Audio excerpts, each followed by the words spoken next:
وذكر فإن الذكرى تنفع المؤمنين وذكر فإن الذكرى تنفع المؤمنين.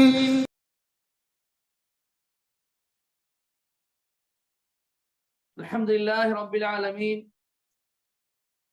والعاقبة للمتقين ولا عدوان إلا على الظالمين والصلاة والسلام على أشرف الأنبياء والمرسلين وعلى آله وأصحابه أجمعين ومن تبعهم بإحسان إلى يوم الدين. أما بعد، اللهم صل على محمد وعلى آل محمد كما صليت على إبراهيم وعلى آل إبراهيم إنك حميد مجيد. اللهم بارك على محمد وعلى آل محمد كما باركت على إبراهيم وعلى آل إبراهيم إنك حميد مجيد. رب اشرح لي صدري ويسر لي أمري واحلل عقدة من لساني يفقهوا قولي رب زدني علما. அளவற்ற அருளாளனும் நிகரற்ற அன்புடையனுமாகிய அல்லாஹுவின் திருப்பெயரால் என்னுடைய இன்றைய தமிழாக்க உரையை துவங்குகின்றேன். எல்லாம் வல்ல அல்லாஹுவின் நல்லடியார்களே, அல்லாஹுவினுடைய கட்டளையை ஏற்று அவன் நமக்கு கடமையாக்கிய ஜும்மா தொழுகையை நிறைவேற்றிவிட்டு மீண்டும் இந்த அமர்விலே பிரசங்கத்தின் தமிழாக்கத்தை செவியேற்பதற்காக குழுமிருக்கின்றோம். அல்லாஹு தாலா இந்த அமர்வை ஏற்றுக்கொள்வானாக. நாம் இங்கே கழிக்கக்கூடிய இந்த நிகழ்ச்சியில் கழிக்கக்கூடிய ஒவ்வொரு மணித்துளிகளையும் நம்முடைய நன்மையின் பதிவேற்றில் பதிவானாக. நம்மை அல்லாஹு தாலா அங்கீகரிப்பானாக என்று பிரார்த்தித்தவனாக என்னுடைய உரையை நான் துவங்குகின்றேன். அருமை சகோதரர்களே, இன்று தொழுகை சம்பந்தமான ஒரு சில முக்கிய விஷயங்கள் எடுத்து சொல்லப்பட்டன. அதில் ஆரம்பமாக தொழுகை, அதனுடைய சிறப்பு, அதை நிறைவேற்றக்கூடியவர்களின் சிறப்பு, அது எவ்வாறு கடமையாக்கப்பட்டது, எப்பொழுது கடமையாக்கப்பட்டது என்ற விவரங்களை எல்லாம் கூறிவிட்டு பிறகு அதனுடைய சிறப்புகள் சம்பந்தமாக அதை விட்டுவிட்டால் அதற்குண்டான தண்டனை சம்பந்தமான சில நபிமொழிகள் எடுத்து சொல்லப்பட்டன. அந்த நபிமொழிகளை இன்று உங்களுக்கு முன்பு நான் எடுத்து சொல்லுகிறேன். முதல் விஷயமாக அல்லாஹ்வின் தூதர் ஸல்லல்லாஹு அலைஹி வஸல்லம் அவர்கள் சொன்னார்கள். அபூ ஹுரைரா ரலியல்லாஹு தஆலா அன்ஹு அறிவிக்கிறார்கள், அபூ தாவூத்ல இடம்பெற்ற ஒரு செய்தி. இன்ன அவ்வல மா யுஹாஸபு பிஹி الناس மின் அஅமாலிஹிம் யௌமல் கியாமத்தி அஸ்-ஸலா. மறுமை நாளில் மக்கள் முதலில் விசாரிக்கப்படக்கூடியது தொழுகையாக இருக்கின்றது என்பதாக ரசூலுல்லாஹி ஸல்லல்லாஹு அலைஹி வஸல்லம் கூறுகிறார்கள். மஹ்ஷர் மைதானம் கூடிய பிறகு அல்லாஹு தஆலா கேள்வி கேட்க தொடங்கும் போது முதலில் தொழுகை சம்பந்தமாக கேள்வி கேட்பான். யாருக்கு தொழுகை சிறந்ததாக அமைந்ததோ அவர் அந்த கேள்விக்கு பதிலளித்து தப்பித்து விடுவார். தொழுகையாளிகளுக்கு விமோச்சனம் உண்டாகட்டும், தொழுகையாளிகளுக்கு வெற்றி உண்டாகட்டும். தொழுகையாளியாக ஒருவன் இருந்தால்தான் கேட்கப்படக்கூடிய தொழுகை சம்பந்தமான முதல் கேள்விக்கு அவன் அழகான முறையில் தைரியமாக பதிலளித்து அல்லாஹ்விடம் வெற்றி பெற்று விடுவான் என்ற விவரம் இந்த ஹதீஸ் நமக்கு தெரிகின்றது. பிறகு அல்லாஹு தஆலா தொழுகை சம்பந்தமாக கேள்வியை கேட்ட பிறகு மனிதன் அந்த தொழுகைக்குண்டான பதிலை, யா அல்லாஹ் நான் தொழுதேன், நான் 5 நேரமும் நான் தொழுதேன் யா அல்லாஹ், நான் விடாமல் தொழுதேன் யா அல்லாஹ், அதனுடைய நேரத்தில் தொழுதேன் யா அல்லாஹ், ஜமாத்தோடு தொழுதேன் யா அல்லாஹ், இப்படியெல்லாம் பதில் கூறிய பிறகு அல்லாஹ் தஆலா மலக்குமாரிடம் கூறுவான். உம்மு ஐமன் ரலியல்லாஹு தஆலா அன்ஹு அறிவிக்கிறார்கள், சஹீஹ் தர்கீப் அத்-தர்ஹீப் என்ற நூலில் பதிவு செய்யப்பட்டிருக்கின்றது. என்னவென்று சொன்னால்,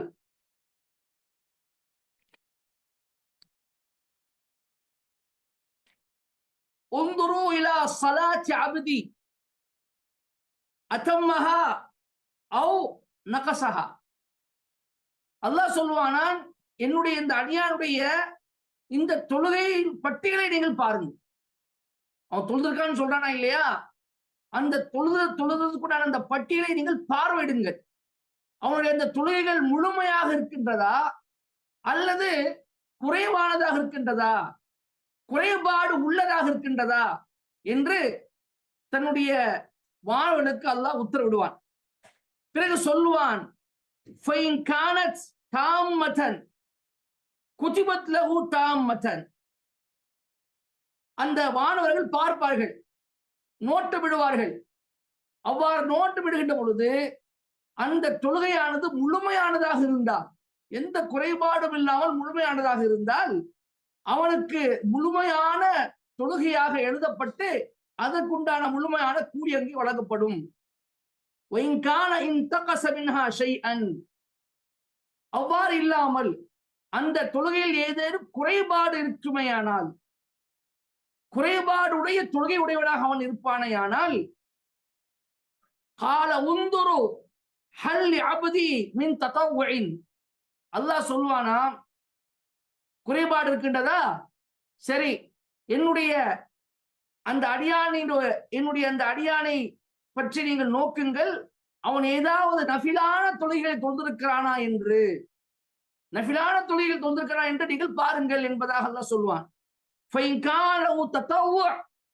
அவன் நஃபிலான தொழுகைகளை தொழுதிருப்பானேயானால் மலக்குமார்கள் சொல்வார்கள், அல்லாஹுவே இவன் நஃபிலான தொழுகைகளை தொழுதிருக்கிறான். அதாவது சுன்னத்தான முன்பின் சுன்னத்து ரவாத்திபு தொழுகை, முன்பின் சுன்னத்து என்ற ஒவ்வொரு தொழுகைக்கும் பிறகு ஒரு நாளைக்கு 12 ரக்காத் சுன்னத் தொழுகைகள் இருக்கு இல்லையா, அந்த தொழுகைகளை அவன் தொழுதிருக்கிறான் என்றால், அதே போன்று துஹா, தஹஜ்ஜுத், வித்ர் தொழுகை, இந்த மாதிரி அதிகப்படியான தொழுகைகளை அவன் தொழுதிருப்பான் என்று சொன்னால் வானவர்கள் சொல்வார்கள், யா அல்லாஹ் அவன் தொழுதிருக்கிறான் என்று.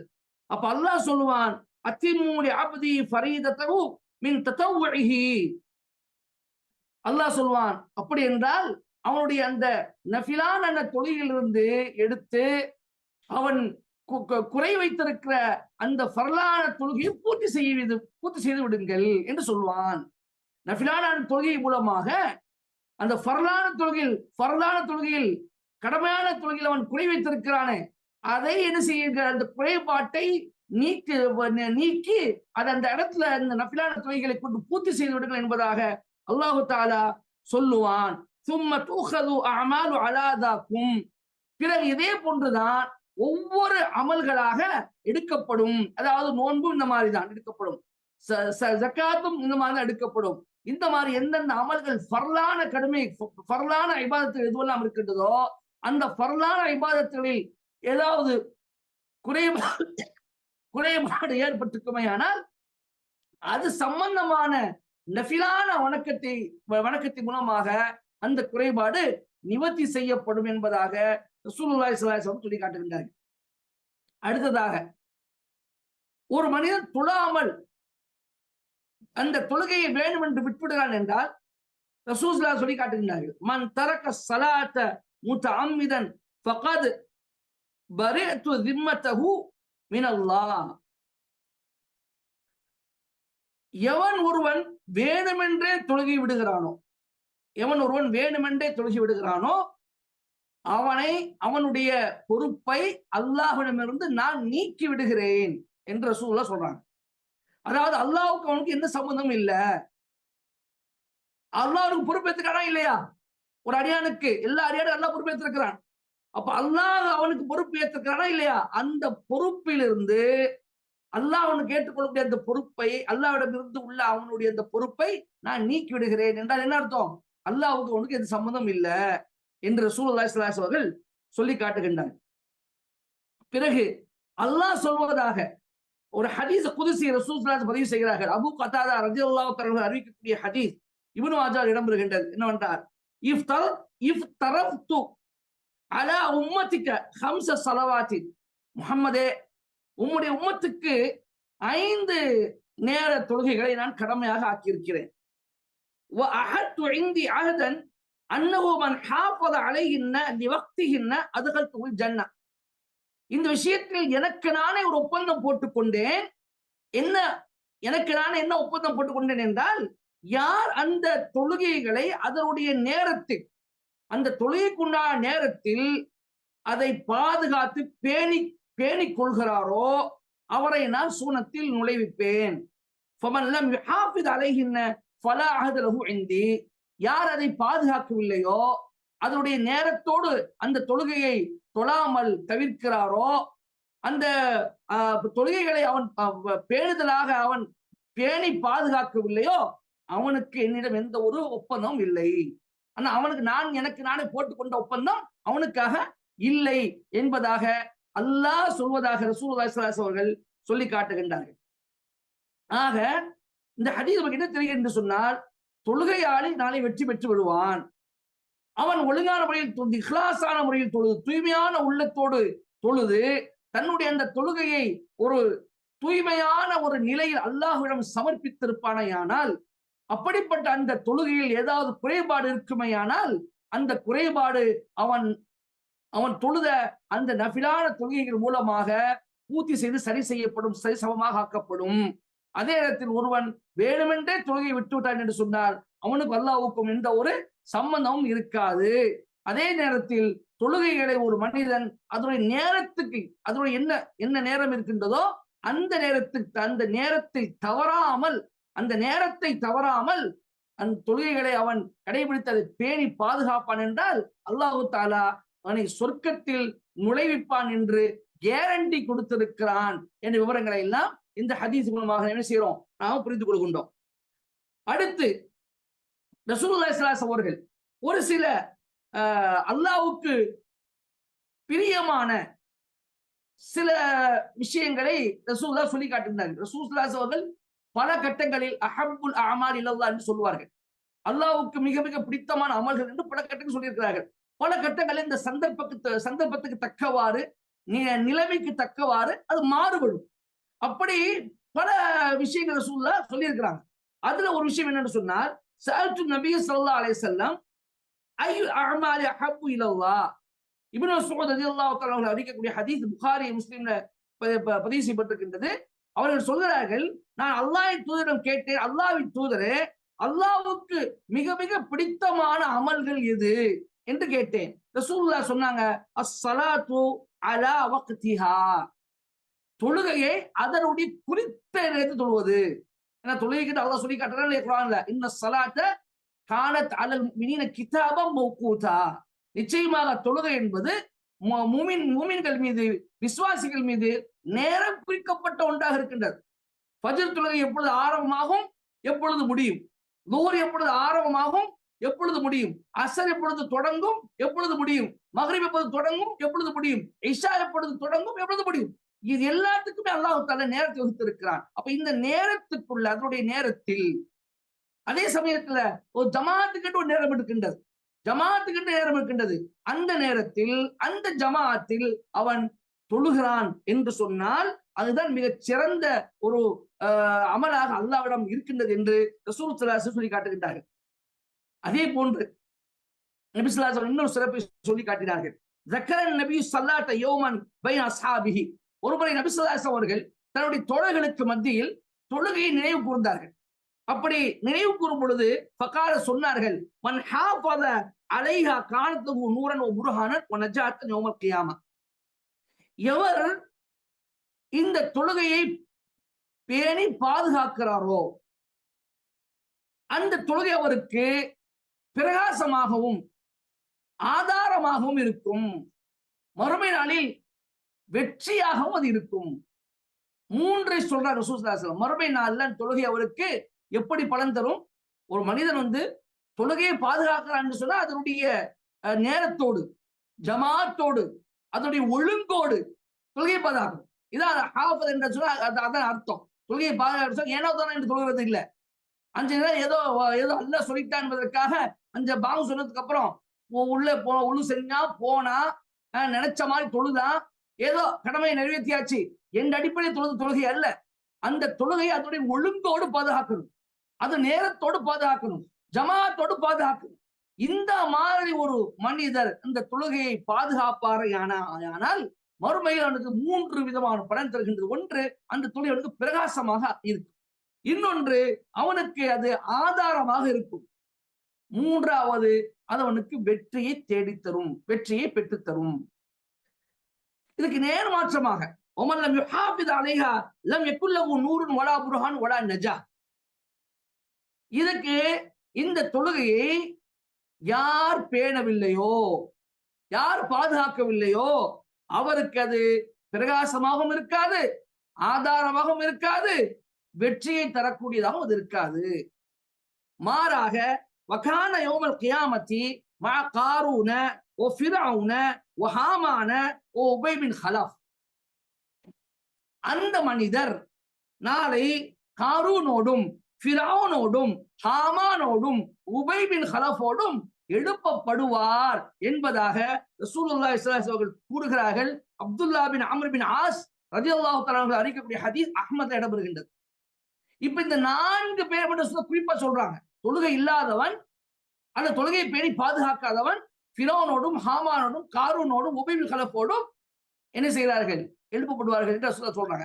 ஏன் இந்த 4 பேர் மட்டும் ஏன் குறிப்பா சொல்லப்படுது என்று சொன்னார், ஹதீஸ் விரிவுரையாளர்கள் இந்த நபிமொழிக்கு விளக்கம் சொல்லி காட்டுகின்றார்கள். ஃபிரௌனோடு ஏன் எழுப்படுவான் என்று சொன்னால், ஃபிரௌன் அவனுடைய இந்த தலைமைத்துவம் அதிகாரம் அவனை என்ன செய்தது, இந்த தொழுகை விட்டு அவனை பாழாக்கியது. அவன் தன்னைத்தானே கடவுள் என்று சொல்லிக் கொண்டிருந்தான். என்னை தவிர உங்களுக்கு வேற ஒரு வணக்கத்துக்குரிய நாயனை நான் அறிந்ததே இல்லை என்று சொல்லிக் கொண்டிருந்தான். ஆனா ரப்புக்கும் நாளா நான் தான் உங்களுடைய உயர்வான ரட்சகன் இறைவன் என்று சொல்லிக் கொண்டிருந்தான். எனவே அவன் அல்லாஹ்வை வணங்கவில்லை. என்னை தான் நீங்கள் வணங்க வேண்டும் என்று மற்றவர்களை தன்னுடைய வணக்கத்துக்கு துணிக் கொண்டிருந்தான். எனவே அவனுடைய அது கொடுக்கப்பட்ட அந்த அதிகாரம், அந்த கொடுக்கப்பட்ட அந்த தலைமைத்துவம் அவனை என்ன செய்தது, அல்லாஹ்வை வணங்குவதை விட்டும் தடுத்தது. எனவே ஃபிரௌன் அந்த அளவுக்கு ஒரு பயங்கரமான மோசமான ஒரு மனிதனாக அல்லாஹ்விடம் கருதப்படுகிறான். இப்படிப்பட்ட மோசமான ஒருவன் தான் ஃபிரௌன். அந்த ஃபிரௌனோடு அவன் எழுப்பப்படுகின்றான். 2வது ரசூல் அவர்கள் சொன்னது ஹாமான். ஹாமான் என்பவன் ஃபிரௌனுக்கு ஒத்துவதக்கூடியவன், ஃபிரௌனுக்கு அடுத்த ஸ்டேஜ் உள்ளவன், ஃபிரௌனுடைய மந்திரி, ஒரு மனிதனுடைய பேரை. அது அறிஞர் என்ன சொல்றார் என்றால், ஹாமான் ஏன் சொல்லப்படுகின்றது என்றால், பணியின் காரணமாக, பணியின் நிமித்தம் அல்லது மந்திரி பதவி, அமைச்சர் பதவி, இதன் நிமித்தமாக அவனுடைய அந்த தொழுகை அதை அவன் பாழாக்கி விட்டான் என்று விளக்கம் தருகின்றார். அப்ப யாரெல்லாம் பணியின் நிமித்தம் ஃபிரௌன் என்று வருகின்ற பொழுது, யாரெல்லாம் தலைமைத்துவம் பதவியின் நிமித்தம் என்று எல்லாரும் எடுத்துக்கொள்ள வேண்டும். தலைமைத்துவம், பதவி, அதே போன்ற அதிகாரம், இந்த மாதிரிலாம் இருக்கிற இதன் காரணமாக யாரெல்லாம் தொழுகை விடுவார்களோ அவர்களுக்கு உதாரணம் ஃபிரௌன்.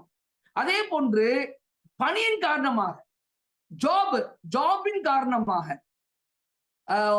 அரசாங்க உத்தியோகத்தின் காரணமாக, இப்படி அவன் செய்கின்ற பிழைப்புக்காக, அவன் எந்த ஒரு வேலை செய்தாலும் அதன் காரணமாக ஒரு மனிதன் தொழுகிவிடுகிறான் என்று சொன்னால் அதற்கு உதாரணம் ஹாமான். எனவே அவன் என்ன செய்வான், ஹாமானோடு அவன் எழுப்பப்படுவான். அடுத்ததாக காரூனை ரசூலுல்லாஹ் ஏன் சொன்னார்கள் என்றால், சொல்கிறார்கள், இன்ன தையாஹா மின் அஜலில் மாலி வஷ்ஷஹவாத். செல்வத்தின் காரணமாகவும் பேராசை மற்றும் இச்சைகளின் காரணமாகவும் அவனை அந்த தொழுகை விட்டு அது தடுத்தது. இச்சைகள், பேராசைகள், செல்வம் இதெல்லாம் தடுத்தது. அப்ப செல்வத்தின் காரணமாக, செல்வத்தை பெருக்க வேண்டும் என்ற ஆசையின் காரணமாக, மனோ இச்சையின் காரணமாக, பேராசையின் காரணமாக யாரெல்லாம் தொழுகை விட்டு தூரமாக இருக்கிறார்களோ அவர்களுக்கு உண்டான உதாரணம் என்னது, காரூன். எனவே அந்த காரூனோடு அவன் என்ன செய்யப்படுவான், எழுப்பப்படுவான் என்று சொல்லப்படுகின்றது. அதே மாதிரி உபை பின் ஹலஃப் இந்த ரசூலுல்லாஹ் காலத்துல வாழ்ந்த ஒரு காஃபிர். இவனை பற்றி ஏன் சொல்லப்படுது என்று சொன்னால், இன்ன தையஹா மின் அஜ்ரி திஜாரத்தி வல் பைஇ வஷ்ஷிரா. வியாபாரம், கொடுக்கல் வாங்கல், வணிகம், இதன் காரணமாக யாரெல்லாம் தொழுகை விடுவார்களோ அவர்களுக்கு உண்டான உதாரணம் உபை பின் ஹலஃப். உபை பின் ஹலஃப் மிகப்பெரிய வணிகனாக, மிகப்பெரிய வியாபாரியாக இருந்தார், மிகப்பெரிய செல்வந்தனாக இருந்தார். அப்ப அந்த செல்வம் என்பது, அந்த வணிகம், அந்த கொடுக்கல் வாங்கல் வியாபாரம் அவனை இதை விட்டு தடுத்தது என்று இருக்கின்றது. அப்ப இந்த அடிப்படையில இந்த தொழில் ரீதியாக, இந்த வியாபார ரீதியாக, இந்த கொடுக்கல் வாங்கல் ரீதியாக கடைகள்ல இருக்கிறாங்க, கடைக்கு போறாங்க, ஏதாவது ஒன்று வாங்க போறாங்க, தொழுகை வருது, அந்த சமயம் தொழாமல் இருக்கிறாங்க, கடையில் வியாபாரம் செய்யறாங்க, கடையில் உட்கார்ந்து இருக்கிறாங்க, தொழுகை நேரம் வருது, இந்த நேரத்தை விட்டுட்டு போயிட்டோம் என்று சொன்னால் மக்கள் வந்தால் நமக்கு வியாபாரம் செய்ய முடியாது, மக்கள் திருப்பி போயிடுவாங்க, வரக்கூடிய பைசா வராது, வரக்கூடிய லாபம் வராது, நாம் அந்த சமயத்தை இருந்தே ஆகணும் என்று சொல்லி கடையில் இருக்கக்கூடியவர்கள் தொழுகைக்கு அங்கே இருக்கிறார்கள். கடைக்கு போகக்கூடியவர்கள் இந்த நேரத்தை விட்டால் பின்னால் வாங்க முடியாது, நிச்சயமாக இப்பதான் வாங்கி ஆகணும் என்ற அடிப்படையில வாங்க போகிறார்கள். இதே போன்ற எல்லா தொழில்கள், எல்லா உத்தியோகங்கள், எல்லா வேலைகள், இப்ப வணிகம், வியாபாரம் வேண்டியதோ நம்ம இருக்கிறதோ, இதன் காரணமாக யாரெல்லாம் தொழில் விடுகிறார்களோ அவர்களுக்கு உதாரணம் உபை பின் ஹலஃப். ஆக இந்த 4 விதமான காரணங்கள் நம்மிடையே இருக்கின்றன. தொழுகை விடுவதற்கு இந்த 4 விதமான காரணங்கள் இருக்கின்றன. இந்த 4 விதமான காரணங்களால் தான் தொழுகை என்ன செய்யப்படுது, விடப்படுகின்றது.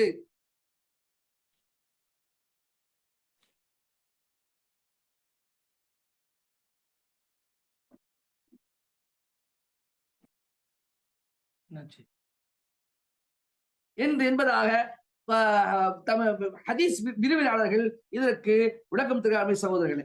ஆக இன்னொரு அதாவது ஏற்கனவே நான் ஒரு ஹதீஸ் சொன்ன ஆரம்பத்துல, அதாவது தொழுகையில ஏதோ குறைபாடு ஏற்பட்டுக்குன்னா பாருங்க என்று மாணவர்கள் நல்லா சொல்லுவான். அவர்கள் பார்ப்பார்கள், குறைபாடு இருந்தால் நஃபில் தொழுகைகளை வைத்து அவனுடைய அந்த பரலான தொழுகை குறைபாடு என்ன செய்யப்படும், சரி செய்யப்படும், சௌமாக்கோடுன்னு சொல்லியிருந்தேன் இல்லையா? அது சம்பந்தமான ஹதீஸ் விரிவியாளர்கள் சொல்லக்கூடிய விஷயம் என்னவென்று சொன்னால், அந்நக்ஸு அலா நவ்ஐன், குறைபாடு என்னன்னா 2 விதமான குறைபாடு இருக்குது. 2 விதமான குறைபாடு. ஒரு குறைபாடு இம்மா யகூன நக்ஸ சிஃபத்தின், இம்மா யகூன நக்ஸ சிஃபத்தின் பிஅன் யகூன கத் ஸல்லா வலக்கின்னஹு ஸல்லா ஸலாத்தன் நாகிஸா. ஒரு குறைபாடு என்ன சொன்னால், ஒரு மனிதன் தொழுகிறார், ஆனால் அந்த தொழுகும் போது அந்த தொழுகையில் குறைபாடு ஏற்படுகின்றது. இது ஒரு குறை. இம்மா யகூன லம் யுஸல்லி பல் தரக்க ஸலாத்த ரஅஸன். இன்னொரு குறைபாடு இருக்கு, அது தொழுகிறதே கிடையாது, மனிதன் தொழுகிறதே கிடையாது, வேணும் என்று தொழுகை விடுகிறான். இது ஒரு குறைபாடு. இந்த 2 குறைபாடு இருக்கு. இந்த 2 குறைபாடுல முதல் குறைபாட்டை எடுத்துக்கொள்ள வேண்டும். தொழாமல் இருக்கிறது அதனால குறைபாடு இருக்குன்னு சொன்னா, அந்த தொழாமல் இருப்பதற்கு அந்த குறைபாட்டை மற்ற நஃபிலான வணக்கங்களை வைத்து அல்லாஹ் நிரப்ப பண்ணுவது அல்ல. அவன் பக்கம் போக மாட்டான், அந்த தொழில் சம்பந்தமா அவனுக்கு பார்க்கப்படாது. ஆனால் ஒரு தொழுகிறான், தொழக்கூடிய அந்த நிலையில் அவனுக்கு குறைபாடு ஏற்படுது என்று சொன்னால், இந்த ஒரு நிலைமை அவனுக்கு நஃபிலான வணக்கங்களால் அவனுடைய குறைபாடு செய்யப்படும், சரி செய்யப்படும் என்பதை புரிந்து கொள்ள வேண்டும். எனவேதான் ஷேகுல் இஸ்லாம் இப்னு தைமிய்யா ரஹிமஹுல்லாஹ் சொல்லி காட்டினார்கள், மன் கஸ்ஸர ஃபி கதாயில் ஃபவாயிதி ஃபல்யஜ்தஹித் ஃபில் இஸ்திக்ஸாரி மின் நவாஃபில். யார்